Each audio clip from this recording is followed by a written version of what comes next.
Schoemanspoort forms part of the R328 and connects Oudtshoorn with the Kango Caves. It also doubles as the feeder route to the village of Prince Albert via the fabulous Swartberg Pass. This is the lesser of the three major poorts through this mountainous region, the others being Meiringspoort and Seweweekspoort. The poort was first in use in 1855. This road has a bigger altitude variance than most poorts at 220 meters, but due to the long length of just under 20 kilometers, the average gradient is an easy 1 in 88 and it never gets steeper than 1 in 17. This is one of the most underrated scenic roads in South Africa and lives constantly in the shadows of its more glamorous local attractions, namely the Kango Caves and the Swartberg Pass. Right at the northern start, on the left-hand side, you'll get good views of the spacious grounds and gardens of the Wilgewandel farm, originally called Grootkraal.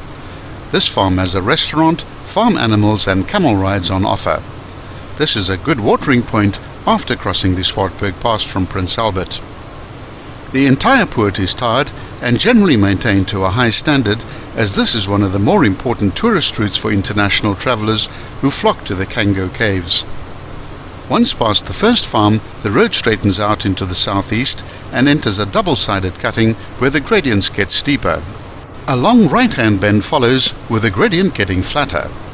The next bend is a left-hander, which is also the first of a double set of S-bends, with more cuttings appearing on the right.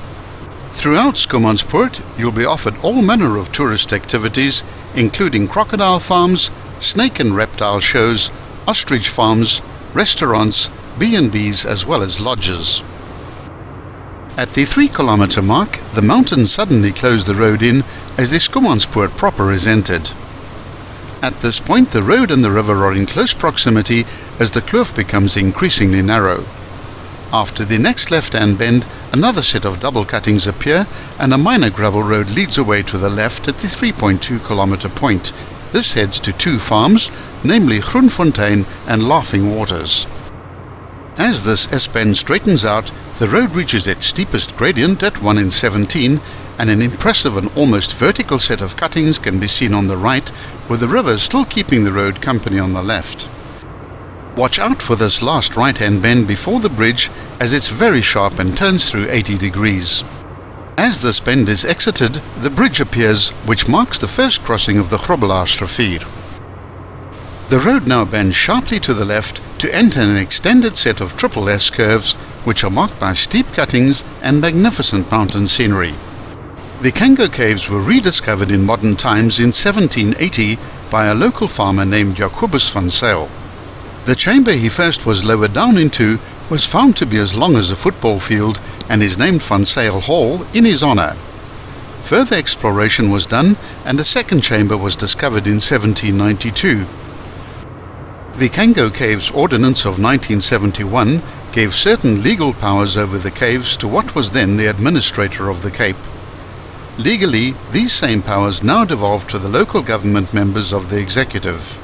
However, day-to-day management of the caves is the responsibility of the municipality of Oudtshoorn. After the last sharp right-hand bend, the road straightens out briefly and crosses the Leroux River at the second bridge at the 5.4-kilometer point. Just before the bridge, a minor road leads off to the left, which goes to De Rust, some 33 kilometers distant. Be sure to watch part 2 of the Schoemanspoort.